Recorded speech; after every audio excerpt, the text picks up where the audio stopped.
ஏன் இப்படி பண்ண? நான் உன்னை எவ்வளவு சின்சியரா லவ் பண்ண தெரியுமா? இப்படி ஒரு மெசேஜ். உங்க அப்பா நம்ம கல்யாணத்துக்கு 1000 திருப்பதி லட்டு ஆர்டர் பண்ணிருக்காரு. அத பெருமையா எனக்கே மெசேஜ் வேற அனுப்பியிருக்காரு. 1000 திருப்பதி லட்டு ஆர்டர் பண்ணிருக்கேன். எங்க அப்பா செய்ய வேண்டியதை உங்க அப்பா எதுக்காக செய்யணும்? இவ்ளோ பெரிய விஷயம் நடந்திருக்கு. இது ஏன் நீ என்கிட்ட இருந்து மறைச்ச? நல்லா கேளு. எங்க அப்பா அப்படியே மெசேஜ் அனுப்பிச்சிருக்காரு. ஆமா. பா குடு குடு குடு. சார்ஜ் போயிடுச்சு. இருங்க மரோ.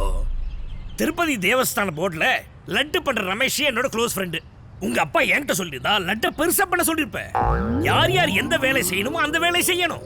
செய்யக்கூடாத வேலையை உங்க அப்பா செஞ்சுட்டாரு. செய்ய வேண்டிய வேலையை நீ விட்டுட்டியே. வடைய மறந்துட்டியே. மாமா மறந்துட்ட. உன்னை மறக்காம இருந்தா சரி.